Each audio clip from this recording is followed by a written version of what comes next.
Have you ever wanted to have a physique that makes you stand out? To be that person on the beach that others turn their head to look at? To have exuberance, to demand respect, and most importantly, have that confidence in yourself? Because I know I have. And I know I don't have the best genetics. I've been extremely skinny before. I've been a bit on the plumpier side. And although I'm not the finished article, I would say I'm at a stage I'm pretty happy with. So I'm going to tell you exactly what's worked for me and how to build that warrior physique.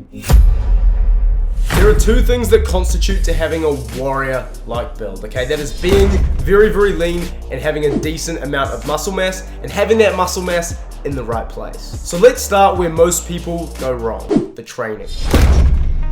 Train 3 times per week, 2 upper body sessions, 1 lower body session with at least 1 rest day in between. Training 6 days a week is not conducive to building that lean Greek god build. Firstly, it fries your central nervous system, you can't recover quick enough, you can't get stronger on your key compound lifts, so you will not get bigger. Secondly, training that often is going to send your appetite through the roof. Arguably the most important element of a godlike physique is being very, very lean. If you're training this much, your hunger's going to be out the gate and you're not going to be able to get shredded. Plus, you don't have to spend your life in the gym. I want you to go out there, spend time with your friends, work on your side hustles, enjoy your life. You do not have to spend your life inside the gym. You also need to be focusing on the key muscle groups, okay? The muscle groups to make you look freaking wham, son. The shoulders, the back, the upper chest. Research has literally shown that the most attractive physical feature in a sexual partner is the shoulder to waist ratio. Building up those shoulders with movements like the standing overhead press and the seated dumbbell press are gonna build up that shoulders and create that optimal shoulder to waist ratio. The back, okay, getting strong in a movement like pull-ups and eventually adding weight to those pull-ups is really gonna build up that back thickness and create a slender V-taper waist. Then the upper chest, okay, use movements like the incline dumbbell press. Whenever anyone sees that chest plate of armor, okay, it's your upper chest sticking through a shirt, or it's the upper chest that stands out when you're walking shirtless on the beach. These are the muscle groups you need to focus on. So why 2 upper body sessions and 1 lower body session? Research suggests that as a natural, you can put on 9 to 18 kilos of muscle. This is a fixed number. You want to make sure as much of that muscle as possible is going into the areas that are going to make you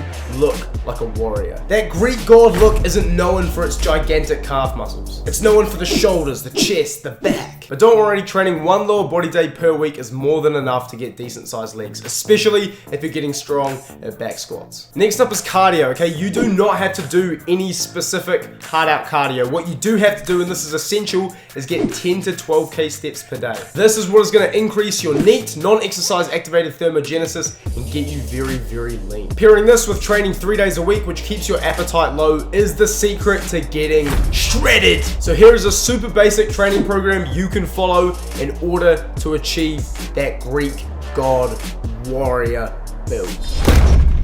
So now that we've covered the training aspect, it's time to get into the most important part, the diet. Once again, people are getting this wrong all the time. The fitness industry is pushing this notion that you have to live a boring lifestyle, eating chicken, rice, and broccoli, never going out, spending your life in the gym. This is simply not true. I want you to be able to get shredded but enjoy what you eat. This was one of my favorite meals to eat when I was at my leanest. I want you to be able to go out with your friends and have a drink every now and again. But also, cheers to fucking Halloween! This is how you do it. You want to eat 2 meals a day. Now, the best way to do this is to intermittent fast, okay? This means you do not eat for the first 6 to 8 hours of the day. Here are some insanely useful tricks you can employ in order to ensure you achieve this fast. When you're fasted, drink as much water as possible, okay? This keeps your stomach full, and if you want to spice it up, you can add some sparkling water. The carbonation also helps your stomach feel even more full. Next up is chewing sugar-free gum, okay? The process of mastication, chewing, literally sends signals to your brain for satiety. Coffee has been shown to be an appetite suppressant. 1 or 2 cups of coffee paired with the other tricks will help you stay full and easily get you through the fast. Next up is a 0-calorie energy drink, okay? If you have a sweet tooth, this is absolutely perfect. And finally, a green supplement. When you're at your hungriest, drink a green supplement right before you eat, and I guarantee you'll get at least another hour out of your fast. Once you've done your 6 to 8 hours of fasting, it's time to eat. You can eat as much as you want. However, you need to follow these parameters. 80% of your meal has to be meat. Meat is highest in protein, so it's going to help you build muscle, and it's extremely satiating. Plus, it has essential nutrients that do not exist in plants. Creatine, carnitine, carnosine, taurine, vitamin K2, vitamin B12. These nutrients you cannot get from plants. Plus, when 80% of your diet's meat, you feel like a frickin' caveman, mate. Like an ancestral primal animal. Your strength goes up. Your blimmin' ballsack gets bigger, mate. You're like a T-Rex in the...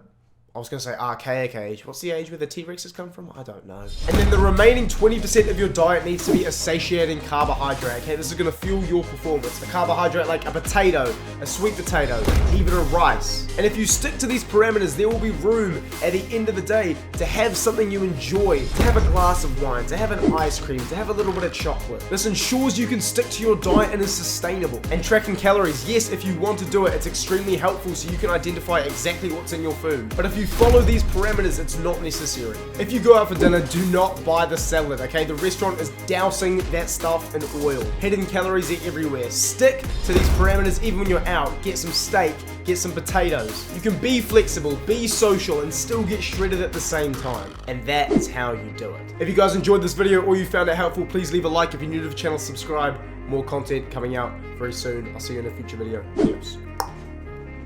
I'm too clean with it.